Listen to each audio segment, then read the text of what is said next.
Agora, Elo, empreendedorismo na rede, com Douglas Martins, aqui na 316. Dicas de como superar os desafios de empreender em tempos de crise. Você já sabe, terça-feira é dia do nosso movimento Elo, empreendedorismo conectado com meu amigo Douglas Martins, que já está na área, e acredito eu que fala com a gente lá diretamente de Curitiba. É isso mesmo, Douglas? Curitiba hoje?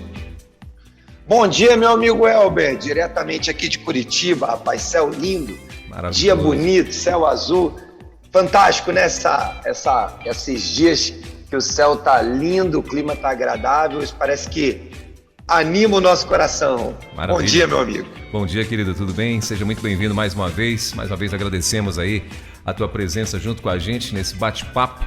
E hoje Curitiba, feriado também não? Não, dia normal aqui, dia de trabalho normal. Ah, maravilha. Brasília hoje... Aí em Brasília é feriado hoje? Feriado, é o dia do evangélico, né? Aí o pessoal... O dia do evangélico é nacional, mas em Brasília é feriado. Feriado, as repartições públicas aqui todas fechadas, né? Mas comércio a todo vapor, né? Mas conseguiram fazer mais um feriado aqui na nossa capital. Aham. Mas é isso. E hoje, então, nós vamos tratar, né? Vamos estar falando sobre organizando o aprendizado, não é isso, o Douglas? Seguindo aí, já vindo de uma série, agora chegamos na parte da organização, como é que a gente vai praticar aquilo que temos aprendido. Então, queria que você já mandasse bala na introdução aí. Combinado, vamos dar sequência, né, naquele nosso estilo, quando o tema é importante e tem conteúdo amplo, a gente vai fazer aqui 2 encontros para tratar sobre algumas facetas. Certamente a gente não vai conseguir tratar todas as facetas do aprendizado, mas hoje nós vamos dando continuidade, falar um pouquinho sobre isso, né? Sim. E eu quero trazer como ênfase a organização, não só no sentido aquele mais comum que a gente conhece, que a gente normalmente imagina, né? Que é a história da organização quase como uma gaveta. A gente pensa em organização, normalmente a gente pensa em agenda, normalmente a gente pensa em um compartimento, um lugar onde a gente divide coisas, mas eu quero trazer também uma perspectiva da organização, do aprendizado, como obediência. Quando nós decidimos seguir um determinado caminho, fazer uma determinada jornada, cumprir um determinado projeto, nós precisamos entender que parte do sucesso daquilo que nós desejamos fazer vem da maneira como nós estabelecemos as rotinas, vem da forma como nós conduzimos as nossas atividades diárias e a forma como a gente prioriza cada uma dessas coisas, né? Semana passada, nós tivemos aqui conversando e usamos ali como base, né, como texto base, o texto de João 21 e falamos sobre o aprendizado como algo ligado à transformação. Vimos a história de Pedro nega, ele se reencontra com Jesus, Jesus traz um aprendizado de arrependimento e mudança de vida. Hoje nós vamos trazer aqui como base da nossa história o livro de Juízes. Juízes capítulo 2, do versículo 1 ao 12. Nós vamos dar uma olhada nesse conteúdo com essa perspectiva do aprendizado como obediência, né? Do aprender, do organizar, de forma que sistematicamente nós continuemos tanto a aprender quanto a aplicar. O livro de Juízes, ele conta a história, ele dá sequência, né? A história ali de Josué e a chegada do povo na Terra Prometida, né? E ele começa então aí o texto dizendo lá no Juízes capítulo 2, né? Subiu o anjo do Senhor de Gilgal a Boquim e disse: do Egito vos fiz subir. Ele estava ali, né, o anjo do Senhor falando com o povo, com a liderança ali do povo. Ele estava relembrando o episódio de Moisés. Moisés é desafiado por Deus, vai para o deserto, depois é chamado para ir até Faraó, solicitar a libertação do povo. Essa história que todos nós já conhecemos, né? Faraó endurece o coração, as pragas, o povo sai, Faraó dá suprimento e condições para o povo ir para o começo da jornada no deserto. O povo no deserto vê poderosamente a mão de Deus, o agir de Deus e o movimento de Deus com maná, com codornizes, com livramento, com mar aberto, né? Com mar vermelho aberto, tantas evidências da presença de Deus, do amor de Deus, do cuidado de Deus e daquilo que Deus estava fazendo para garantir que o povo entendesse, aprendesse, e aí vem o sentido de aprendizado, de organizar o aprendizado no sentido de obediência. E o anjo então volta, né, e relembra ao povo ali que Deus os tinha tirado do Egito, tinha feito subir na direção da terra prometida. Geograficamente, o Egito está mais ao sul do que Israel, né? Então ele está falando de subir literalmente, no sentido de sair de uma região para outra, inclusive em altitude e tudo mais. Mas, geografia à parte, ele continua dizendo lá: e vos trouxe a terra que a vossos pais tinha jurado e disse: nunca invalidarei minha aliança com vocês. Então Deus mostrando a sua fidelidade, o seu caráter, a sua característica de ser um Deus honrado, que não tem meias palavras, não tem meias verdades, não combina algo e descumpre. Ao contrário, ele não só combina e cumpre, mas também anuncia e relembra aquilo que ele combinou, aquilo que ele prometeu. Versículo 2 continua dizendo: enquanto a vós não fareis acordos com os moradores dessa terra, antes derrubareis os seus altares, mas vós não obedecestes a minha voz. Por que vocês fizeram isso? Então, ele começa os 2 primeiros versículos, o começo do livro de Juízes, já fazendo uma DR com o povo, né? Então, o anjo do Senhor chega ali e fala: gente, não fui eu que tirei vocês de lá? Vocês não lembram das pragas, vocês não lembram do mar, vocês não lembram do maná, vocês não lembram das codornizes, vocês não lembram da coluna de fogo, da nuvem? Tudo que eu fiz para que vocês passassem por isso e chegassem até aqui, eu não mandei que vocês, ao derrotarem uma nação, ao conquistarem uma terra, vocês derrubassem os ídolos, derrubassem os altares e edificassem altares a mim, né? Vamos lembrar ali da passagem de Josué pelo Rio Jordão, quando ele para ali no meio, o rio para, os representantes das tribos vêm, cada um com uma pedra, edificam um altar ali, e o Senhor, né, dá a eles instruções daquilo que deviam fazer. Então ele vem relembrando isso e dizendo: olha, por que vocês fizeram isso, mesmo tendo visto tantas coisas?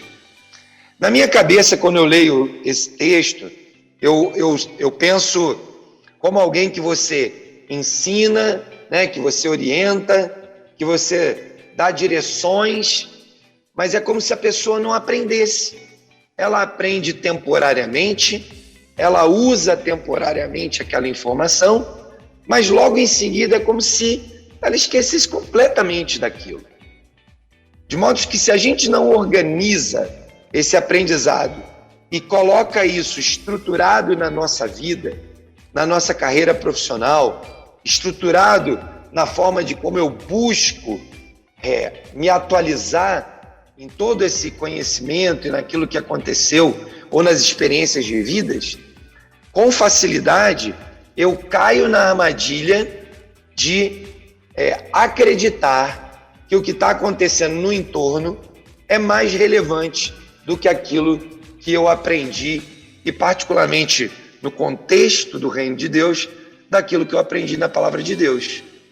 Ele continua dizendo: assim também eu disse, não os expulsarei de diante de vós, antes estarão como espinhos nas vossas ilhargas, e os seus deuses vos serão por laço.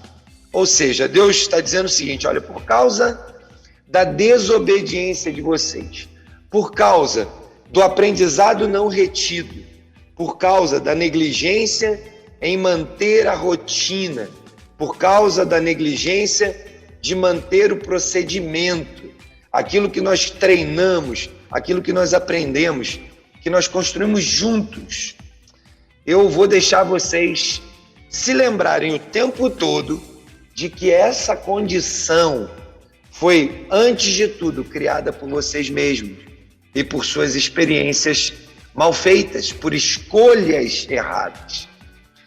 E ele continua, então, dizendo ali: isso vai ser um laço na vida de vocês, ou seja, aquilo que faz tropeçar, aquilo que apesar de eu ter aprendido, eu erro, aquilo que apesar de eu saber, eu cometo a indisciplina de não fazer.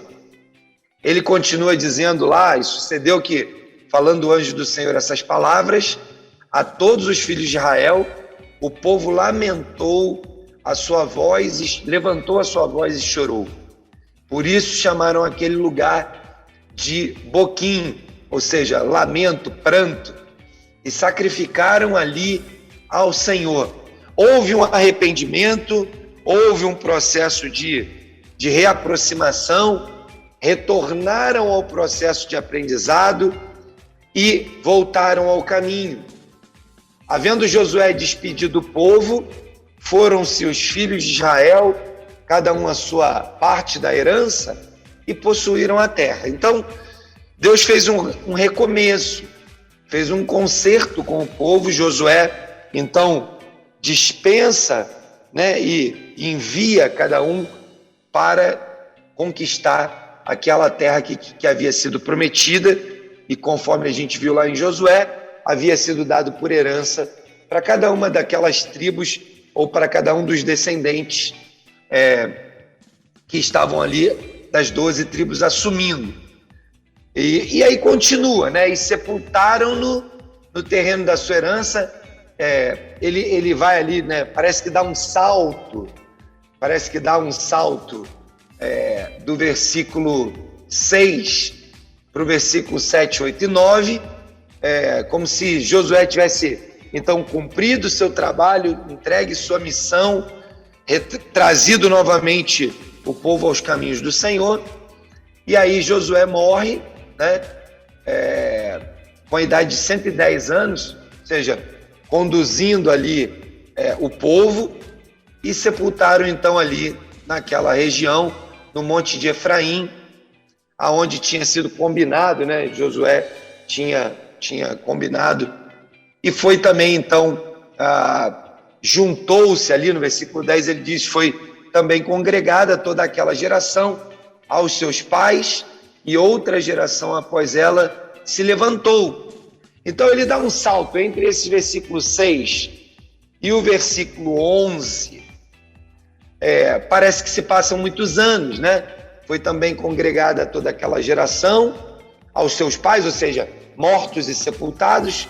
Outra geração se levantou que não conhecia o Senhor, nem tampouco a obra que ele fizera a Israel.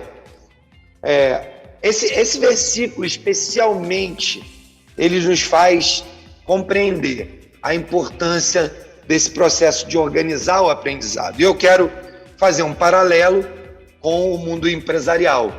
Muitas vezes nós temos pessoas nas nossas organizações, e nós mesmos, às vezes como líderes, nós adquirimos um determinado conhecimento, desenvolvemos um determinado tipo de...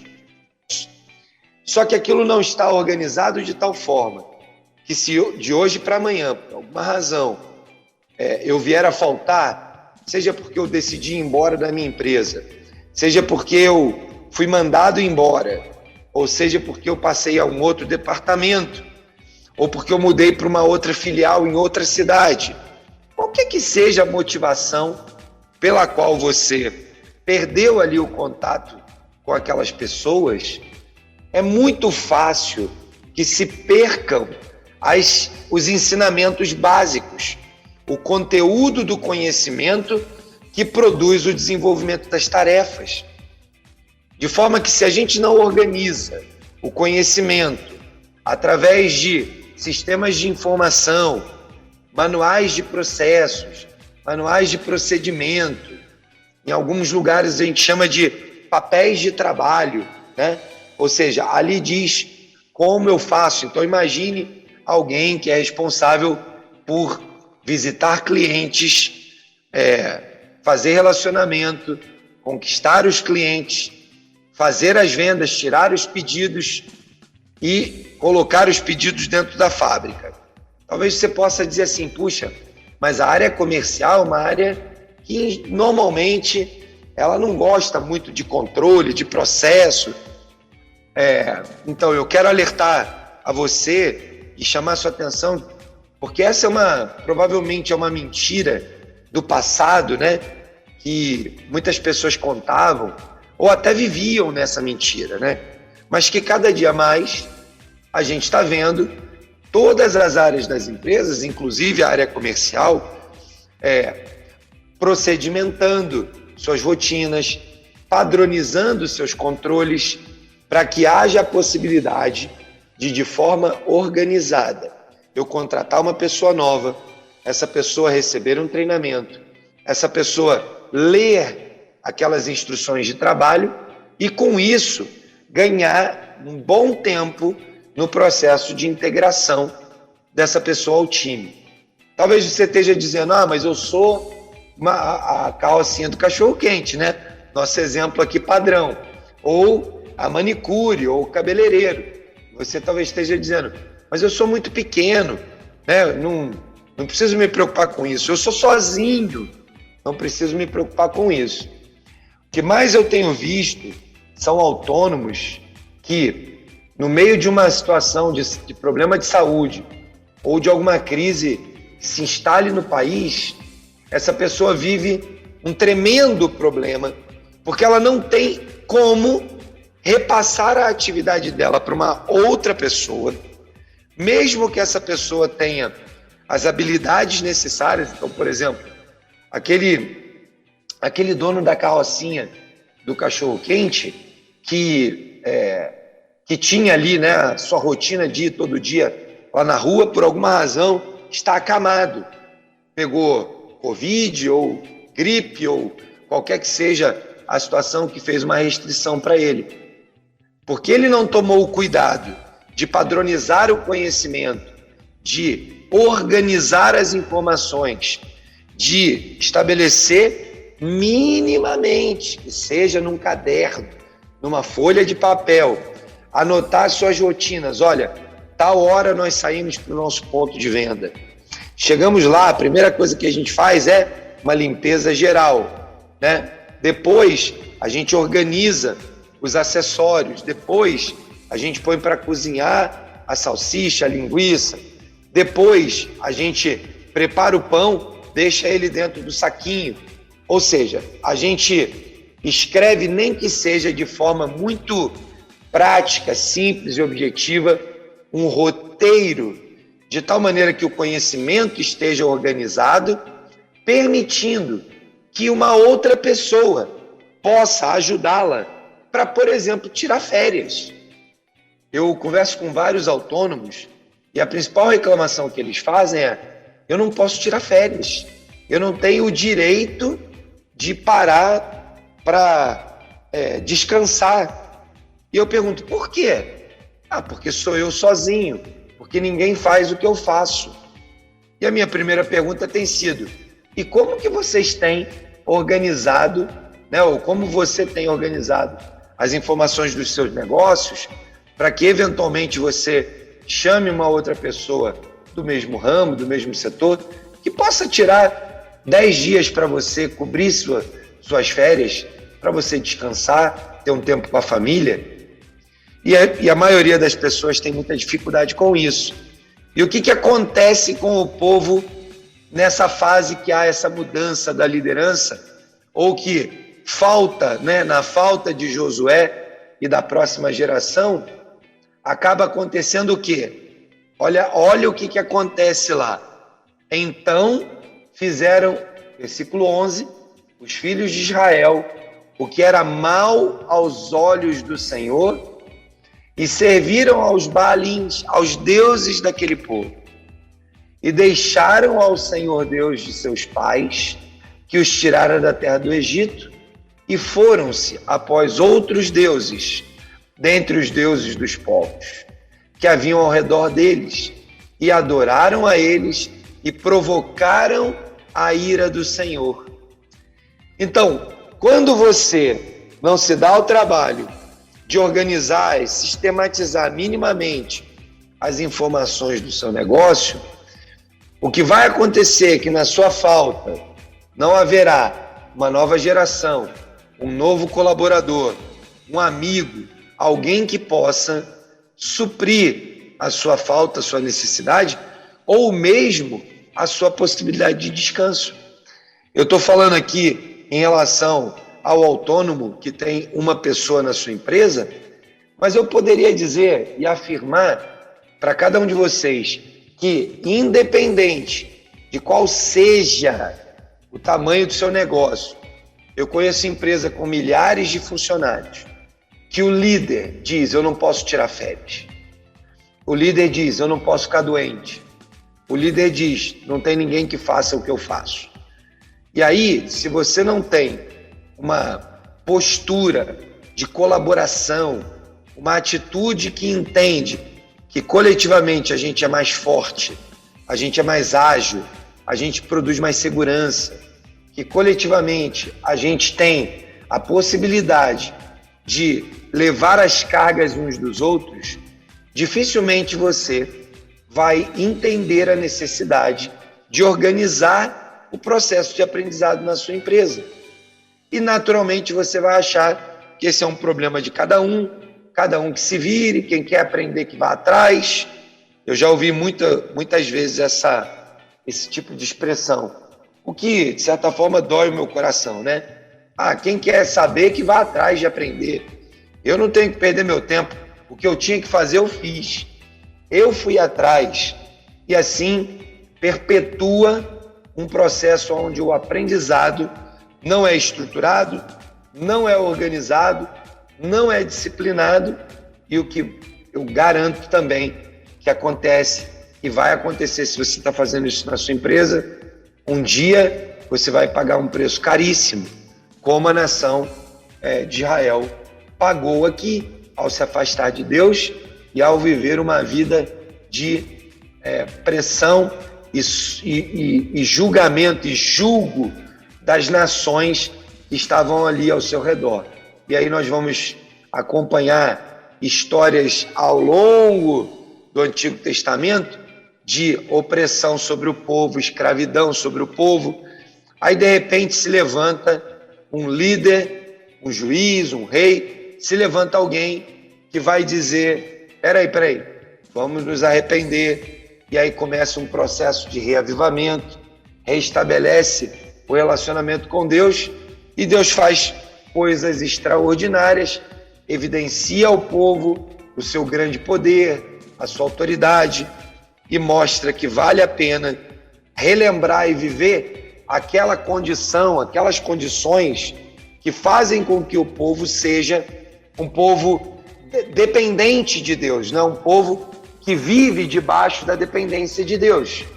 A dependência de Deus naquelas condições do povo faziam com que o povo conseguisse aprender continuamente.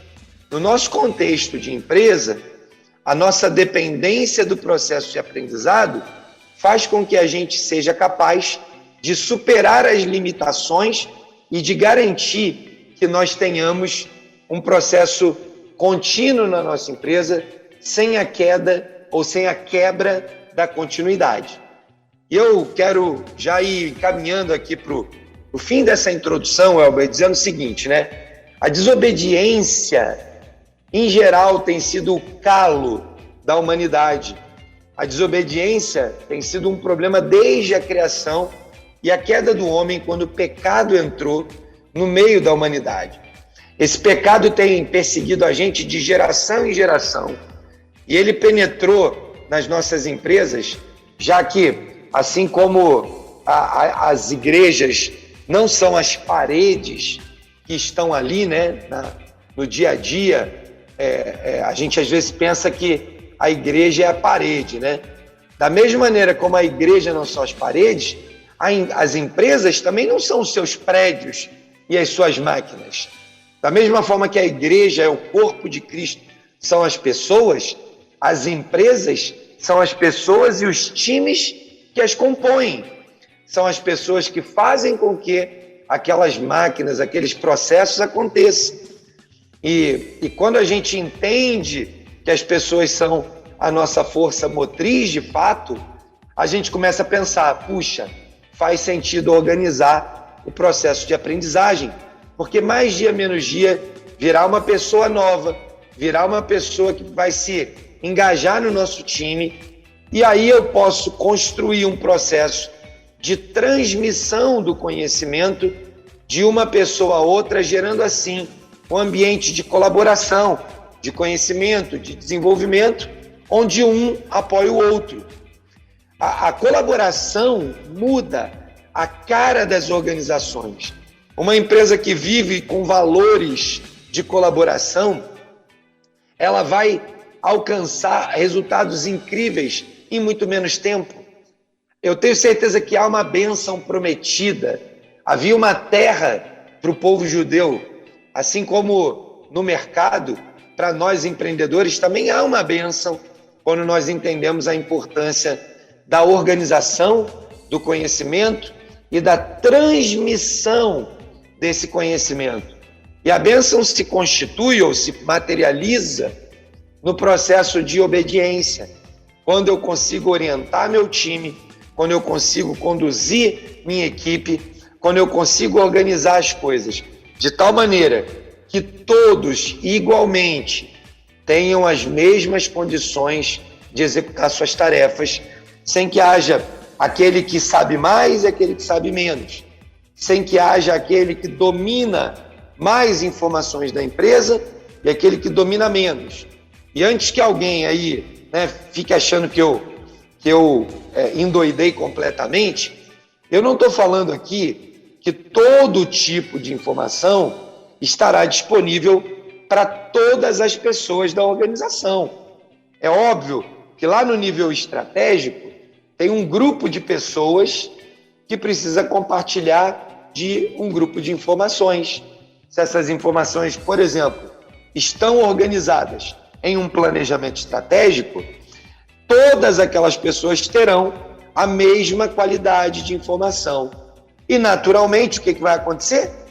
Todos saberão aonde buscar, onde procurar, todos trabalharão na mesma direção, falarão uma língua semelhante. Lá no nível tático, né, eu vou ter um outro grupo de informações, eu vou ter um outro tipo de aprendizado, uma outra necessidade de colaboração e de troca de informação. De modo que lá no nível tático, eu talvez não tenha todas as informações do nível estratégico disponibilizadas, mas algumas delas talvez eu tenha que organizar isso para que o aprendizado seja pleno. Da mesma maneira, lá no nível operacional, eu vou lá no chão de fábrica, adianta eu dizer para o operador da minha máquina que há um concorrente chegando no Brasil com determinadas características, o que essa pessoa, por exemplo, poderá fazer para resolver ou para mitigar esse problema, essa ameaça? Possivelmente nada. Então, não adianta eu disponibilizar qualquer tipo de informação para qualquer pessoa. É importante nós termos uma organização para distribuir essas informações da forma mais adequada e eficaz. Porém, se eu não distribuo a informação por toda a organização, de tal forma que em cada nível da organização, quem está ali saiba o que está fazendo e por que está fazendo, falhou o aprendizado. E aí, se falhou o aprendizado, significa que vai ter uma quebra no processo. E aí, voltando para o texto de Juízes, né, esse trecho termina ali no versículo 11 e 12, dizendo: olha, veio uma nova geração que não sabia nada sobre o Senhor e que viveu uma experiência de completo afastamento de Deus. Da mesma maneira que a gente às vezes vê departamentos de empresas totalmente perdidos nos processos, áreas que já não conseguem conversar umas com as outras. Por quê? Porque veio uma nova geração, contratamos novas pessoas. Aquela pessoa que tinha tudo apenas na sua cabeça, agora não está mais na organização. E nós começamos a bater cabeça. Então, organizar o aprendizado é algo que faz com que a promessa de Deus seja cumprida e a gente, então, usufrua da bênção do aprendizado estruturado, organizado e difundido na organização. É isso aí, Welber. É nossa vertente, né? Nosso viés de hoje será um pouco, né, esse viés aí da organização do processo de aprendizado, da estrutura, né, nesse processo de aprendizado. E, obviamente, dependeremos, né, da disciplina que a gente consiga estabelecer na nossa organização, da colaboração que nós consigamos desenvolver e difundir entre os nossos times, para que a gente colha um resultado incrível e isso não se perca entre uma geração e outra, ou no nosso contexto empresarial, entre a saída e a chegada de algum colaborador no nosso time. Maravilha. Bom, são 10 horas e 41 minutinhos. Se você quiser também fazer uma pergunta ou algum comentário, você pode ir através aqui do nosso WhatsApp, o 11 930030316. Manda para nós. E o Dongley, estamos aqui ao vivo, né? E ele, claro, vai de alguma forma tentar responder aí a pergunta ou a dúvida que você tiver. Dongley, tem aqui já uma perguntinha pra gente e ela é o seguinte: como uma pessoa começa a reciclar o que um dia aprendeu, ou até mesmo se nunca mergulhou a fundo na aprendizagem do seu próprio negócio, como desenvolver aí a disciplina para estudar, meu irmão? Excelente, né? É uma pergunta excelente. Em geral, nós fomos doutrinados na academia desde a infância, né? A parecer ou a pensar que o estudo, que o aprendizado é um negócio, é um fardo, é um trabalho, né? E da mesma forma como o diabo se aproveitou, né, da questão do pecado, né, da queda do homem e da mulher e do pecado, e introduziu na mente da humanidade de que o trabalho é um problema, é um fardo, quando isso é mais uma das mentiras de Satanás, né? A Bíblia é muito jóia porque ela nos esclarece isso. O Senhor não amaldiçoou o trabalho, ele amaldiçoou o comportamento e disse: por causa da desobediência, por causa da sua negligência em cumprir o nosso combinado, agora tudo aquilo que eu colocava sobre você de disponibilidade da graça, né, da ausência do pecado, agora você vai sentir. E o trabalho, que era algo leve e muito prazeroso, vai doer mais em você, vai custar mais esforço. Mas Deus não amaldiçoou o trabalho, né?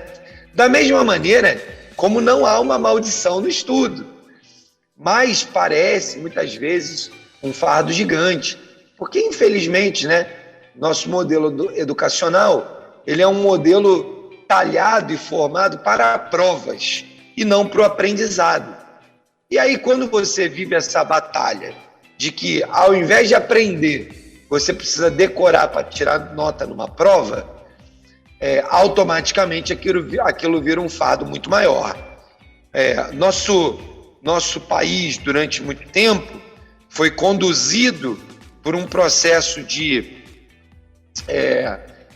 criação, né, de entendimento de um Estado muito grande, onde as pessoas tinham o sonho de ser funcionários públicos, né, por conta da estabilidade do emprego. Então, o que você fazia? Estudava para passar num concurso. E para passar no concurso, você precisa decorar. E aí sim vai, né? Eu poderia ficar aqui uma manhã inteira dando exemplos do porquê muitos de nós não conseguimos desenvolver a disciplina de estudar como um processo de aprendizagem, de ganho de conhecimento, de ampliação da minha visão de mundo, daquilo que eu posso, da minha cosmovisão, daquilo que eu posso inovar e experimentar de novo. Por causa desse princípio, eu acho que esse é um lado da moeda, né? Por causa desse princípio de que o estudo é um fardo, desde a nossa mais tenra infância, né?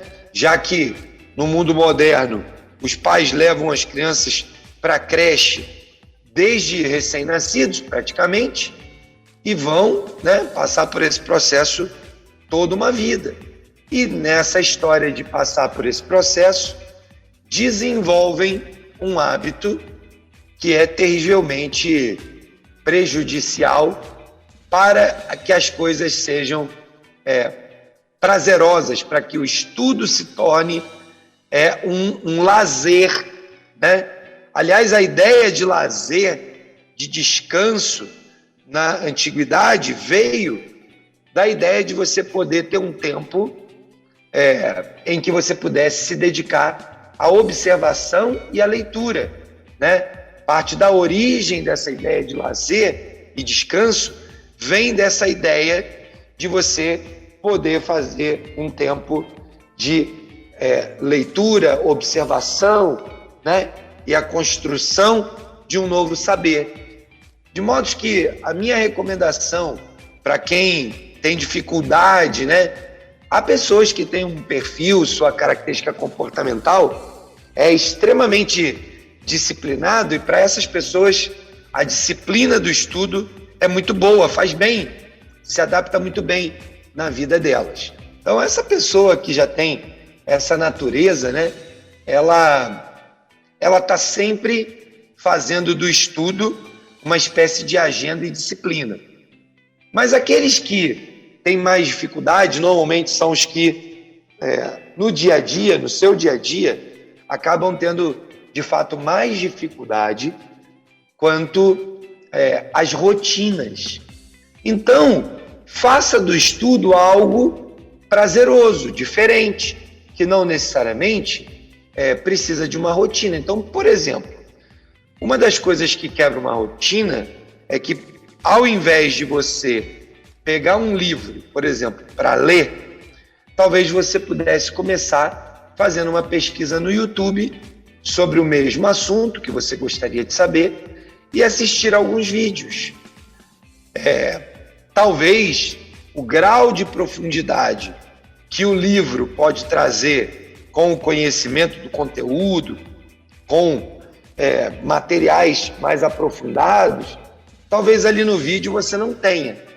Mas quem sabe, ao assistir um vídeo, ao assistir uma palestra, ao se inscrever em um evento, você desenvolva o interesse, o gosto por aquele tema, e isso vai facilitar a que você desenvolva o hábito de querer ir buscar mais, com mais profundidade, aquele determinado conteúdo, né? Então, eu sempre digo o seguinte, né? Olhe para você mesmo.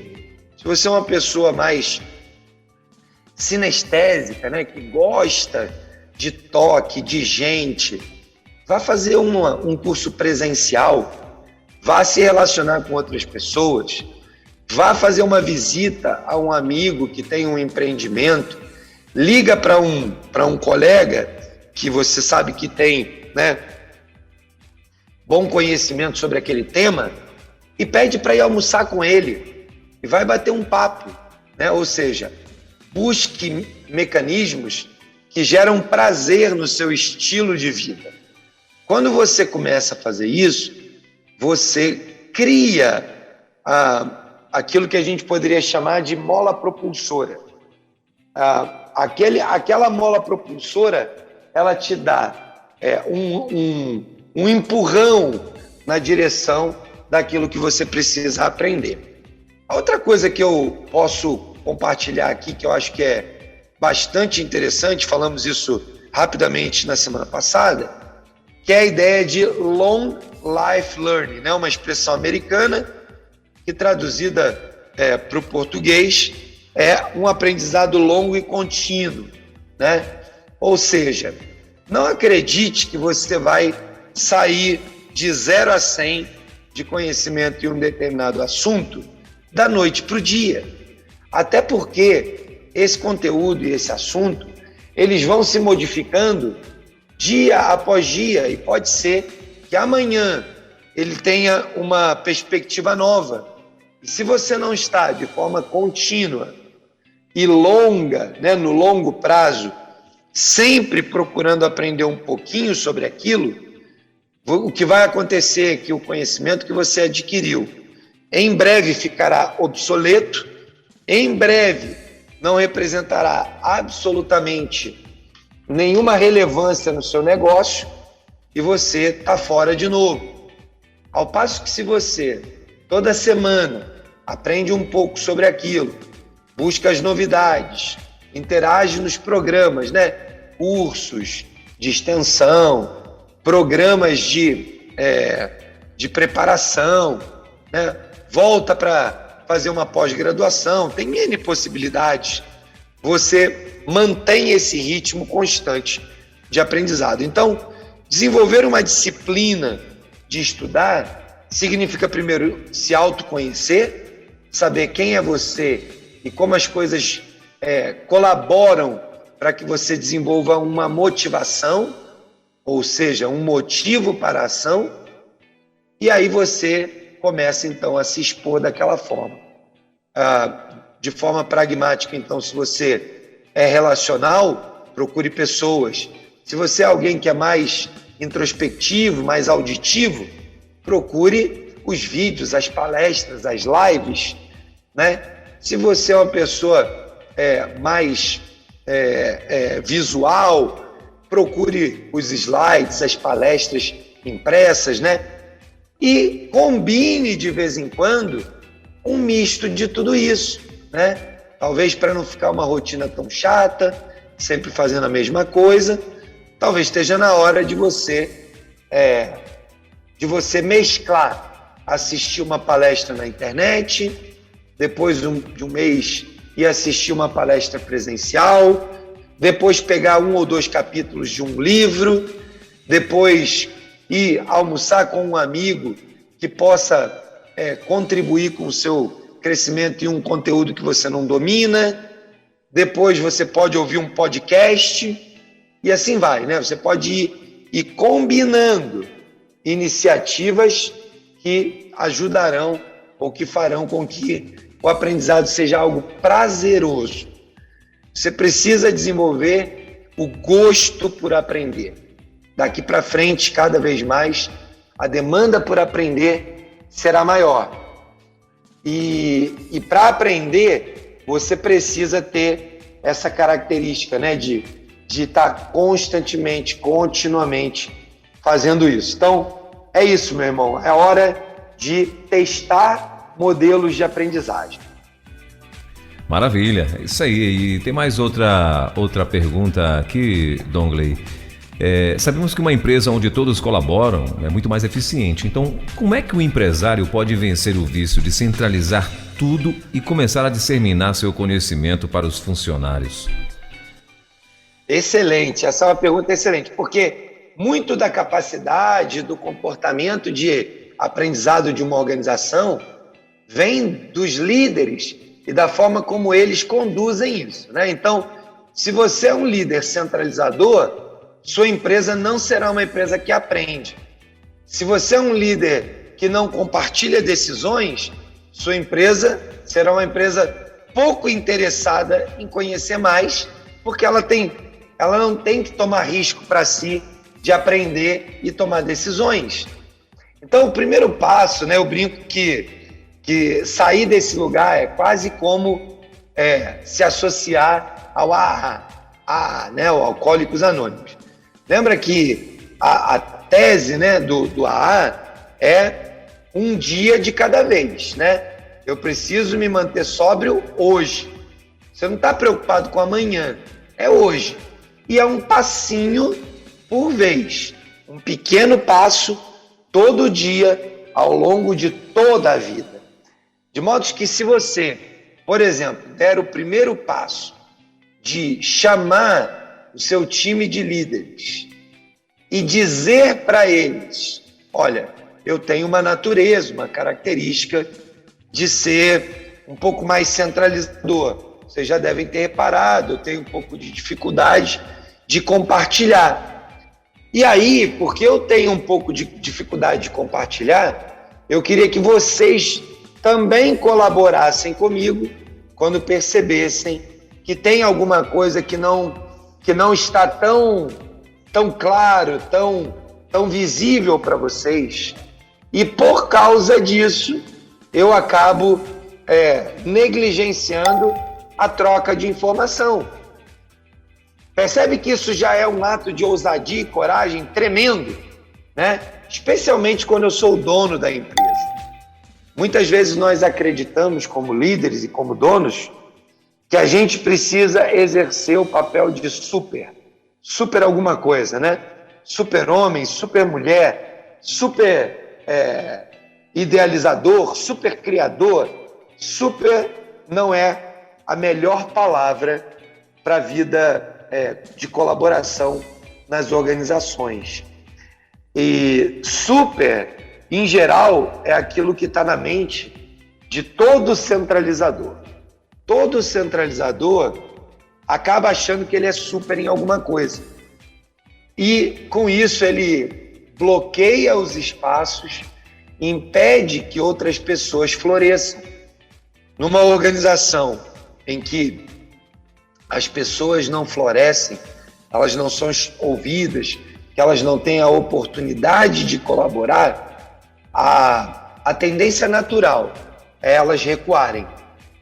E uma empresa que o time recua, não avança, não divide, não trabalha unido, ela regressa, ela retrocede. É como o povo de Israel perdeu da sua liderança o processo de aprendizado, perdeu, né, o processo de compartilhamento, foi esfriando nas suas rotinas de conversas sobre o que Deus havia feito, o que Deus estava fazendo. E aí o que aconteceu naturalmente? Se engajaram com coisas que não eram as melhores decisões. Então, o único jeito que nós temos para construir uma relação onde ela não está centralizada, e às vezes a gente pensa que centralizado é apenas o dono, o patrão, o sócio, o fundador, né? Que tem essa característica de ser centralizado. Mas a má notícia para aqueles que acreditam nisso é que você pode ter uma pessoa que faz cafezinho, que prepara o café da sua organização, e ela é extremamente centralizadora. Se ela ficar doente hoje, amanhã as pessoas não sabem onde está o pó de café, o coador, as xícaras, porque ela organiza de tal maneira que só ela sabe onde está. E aí isso, em geral, mostra insegurança, evidencia a característica de insegurança de alguém. Porque na hora que eu centralizo, que eu domino, que eu escondo, em certa medida, a pessoa que tem essa característica, ela se sente segura, mas a organização perde porque não há a possibilidade naquele dia de ter um cafezinho gostoso. E às vezes o cafezinho gostoso é o agente de transformação da vida de uma pessoa que foi trabalhar meramente por uma obrigação, por cumprir o seu contrato, mas naquele dia ela está tão deprimida, tão decepcionada, tão abatida, que aquele café cheiroso, aquele café quentinho poderia ser a forma como aquela pessoa encontraria dentro dela mesma uma nova motivação para que o seu dia fosse um dia bom e agradável. Percebe como uma coisa simples, como fazer o café, se eu não tiver a habilidade de dividir a minha responsabilidade, de compartilhar com outras pessoas, de ter pessoas que são capazes de me substituir, de me apoiar, eu posso estar gerando um dano tremendo. Eu dei o exemplo de um café.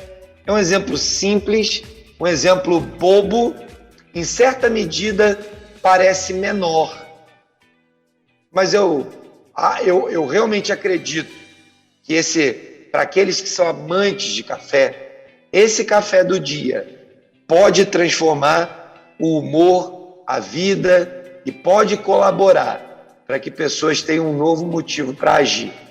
Assim como a entrega de uma área para outra da sua produção, assim como o pedido bem cadastrado dentro do sistema, assim como uma fábrica bonita, limpa e organizada, todas essas coisas são coisas que caracterizam uma organização que colabora, que aprende uns com os outros e que está limpando de dentro do seu time, dia após dia, o vício da centralização e do individualismo. Então eu estimularia, né, esse empresário, esse líder, esse colaborador que nos ouve, né, você aí, nosso ouvinte de hoje ou de depois do futuro, nos reprises do programa, nas plataformas de podcast, você que vai nos ouvir, né?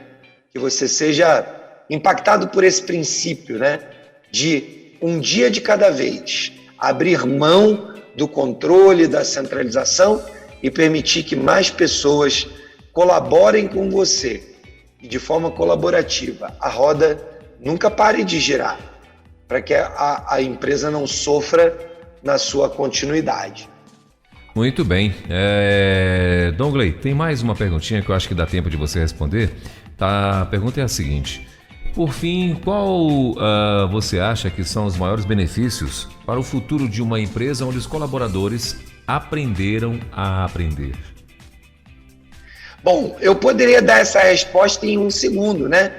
O fim é crescer. Mas, como isso me parece muito simplista, né? Eu vou gastar aqui então uns minutinhos a mais para explicar o seguinte. Bom, primeiro, uma pessoa, um colaborador, alguém que faz parte de um time, que conseguiu desenvolver o hábito, né? A atitude de aprender a aprender, é uma pessoa que você nunca mais vai precisar gastar tempo incentivando, mobilizando, para que ela participe de um treinamento, para que ela se engaje no desenvolvimento de algo, para que ela participe de projetos de inovação, para que ela dê ideias e colabore com o grupo. Ou seja, alguém que aprendeu a aprender, aprendeu que só há a possibilidade de aprendizado contínuo quando eu colaboro e transfiro conhecimento para alguém. É dessa generosidade que nasce em mim, ou seja, quando eu reconheço a importância de compartilhar meu conhecimento com pessoas, eu descubro que reter o conhecimento é uma bobagem, porque a pessoa disposta a aprender Se ela não aprender com você, ela vai aprender com outra pessoa. Ela vai objetivamente buscar conhecimento em outra pessoa. O que você perde quando você permite que isso aconteça? Você empurra o seu time para outros líderes. Então, quando você constrói esse ambiente em que não há esse conceito de aprender e ensinar, você está empurrando alguém da sua equipe para aprender com outro líder. Agora, esse outro líder pode estar em outra empresa. E daqui a pouco você pode, eventualmente, perder o seu colaborador, alguém importante na sua equipe, com uma disposição própria de aprender, com um desejo enorme de ensinar. Você pode estar perdendo essa pessoa para uma outra empresa. Porque ela vai olhar para aquele outro líder e vai dizer: puxa, uau, é esse tipo de líder que eu gostaria de ter na minha vida. E na primeira oportunidade que ela tiver, ela vai buscar um outro estilo de liderança. Então esse é um primeiro dos grandes problemas que eu posso enfrentar como consequência de não desenvolver na minha organização uma prática de reconhecer as pessoas que aprendem a aprender, ok? Então esse é o lado, digamos, da penalização.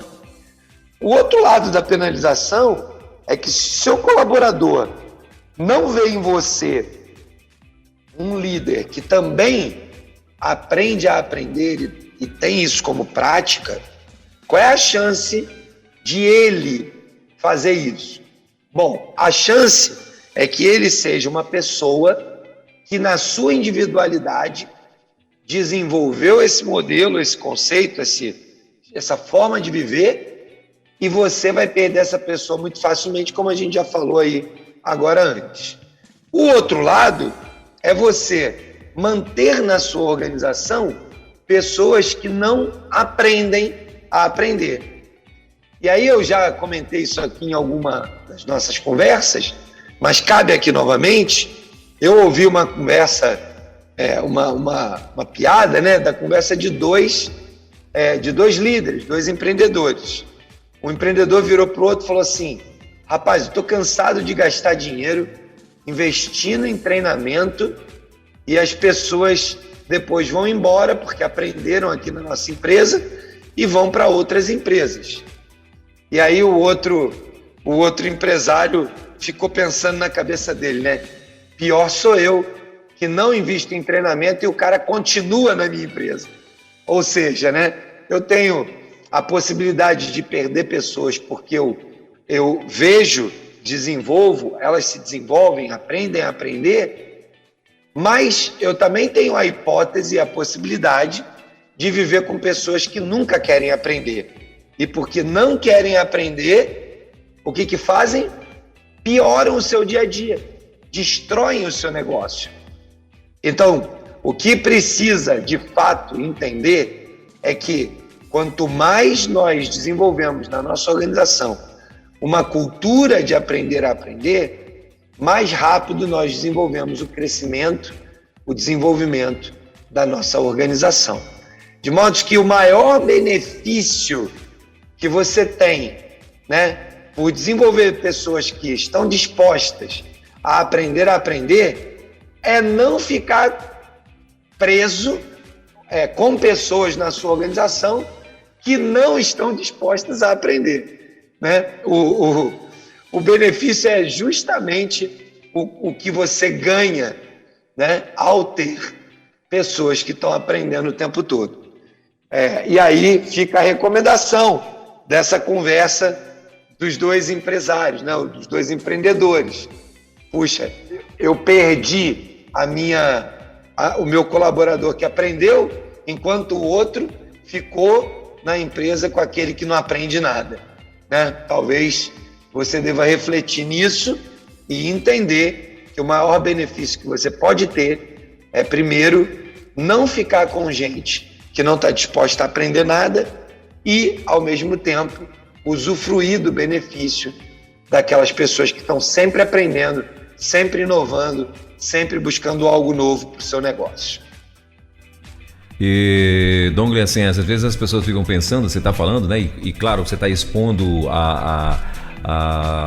quão sério seria alguém estar em algum lugar e não aprender nada, né? Então aí a gente pensa aqui, claro, você vai pela lógica, você diz assim, poxa, é verdade, imagina, quando que alguém, né? Como que um empresário vai contratar alguém e não vai estar ali treinando, não vai estar ali, mas isso é tão comum, não é? É muito comum ter empresários, eu particularmente já tive a oportunidade de conhecer alguns, né? E não foi um nem dois, que falam exatamente, o discurso é exatamente isso. Eu não vou investir em pessoas ou em funcionários para o cara depois se achar e me deixar aqui e tal, e eu ter que começar tudo de novo. O Elber, você sabe que isso que você falou é comum demais, né? Sim. Mas como sempre a moeda tem dois lados, né? Um lado da moeda é o seguinte, é essa piadinha aí dos dois empresários se encontraram, um desabafando com o outro, né? Sim. E o cara fala isso, né? Puxa, invisto e o cara vai embora. E o outro lá na mente dele pensando, pois é, eu não invisto e o cara fica, né? Esse é um lado da moeda.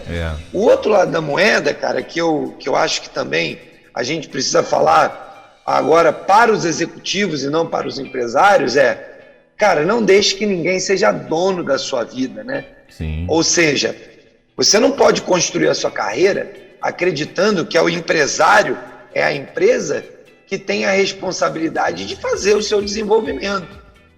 Uma empresa saudável e um colaborador saudável é aquela dupla em que ora a empresa investe, ora eu invisto em mim mesmo, né? E qual que é a hora? Eu penso sempre assim, tudo aquilo que a empresa quer que eu desenvolva num curto espaço de tempo, que não coincide com o meu plano de desenvolvimento a longo prazo, seria bom a empresa investir, né? Então vamos lá, a empresa quer que eu faça um curso de inglês, ou melhor, quer que eu fale um outro idioma. E no meu plano de desenvolvimento, isso está para os próximos 5 anos. Talvez a empresa fale, olha, eu gosto muito do seu trabalho, vamos fazer o seguinte, eu vou investir aqui em você, você faz um curso de inglês. E assim poderia ser qualquer outro programa de desenvolvimento. Agora, se o cara sabe que está numa empresa, que a outra língua é importante, e ele fica protelando esse processo de investimento na vida dele, só para ganhar um curso de inglês na empresa, esse colaborador está tomando para si o risco de ser mandado embora legitimamente, porque a empresa precisa de alguém que fale inglês e ele não se mexeu, não é? Então, você quando deixa que a empresa comande o processo de desenvolvimento da sua vida, automaticamente você não pode reclamar quando a empresa tomar a decisão de dispensar o seu trabalho e contratar alguém que já fale inglês e já esteja pronto para exercer aquela atividade. Eu de vez em quando encontro gente lamentando, pô, fui mandado embora, não sei o que. Cara, por que você foi mandado embora mesmo? Vai atrás, descobre isso, porque esse provavelmente é o lugar onde você está negligenciando o seu processo de desenvolver conhecimento. É isso aí, Elber. Maravilha. Dongley, eu fico pensando assim, as pessoas, né, que estão tendo a oportunidade de te ouvir e fico às vezes lembrando, tem tanta gente que precisavam estar te ouvindo, Dongley, pelo amor de Deus. Mas vamos divulgar. Porque vamos, é isso aí. Nosso papel é contar o máximo para o máximo de gente, né? Então, vamos continuar avançando aqui com os nossos projetos, né? Amém. E divulgando. Você que está ouvindo a Rede 316, divulga. Tem tantos jovens aí, meu Deus, que precisava tanto ouvir tantas coisas, orientações. Mas enquanto isso, acesse lá o nosso site, né? O site do Movimento Elo. Então é movimentoelo.org.br. Já vai te ajudar muito, né, Dongley? Ô, Dongley, eu quero te agradecer, querido, mais uma vez. Nosso tempo já foi.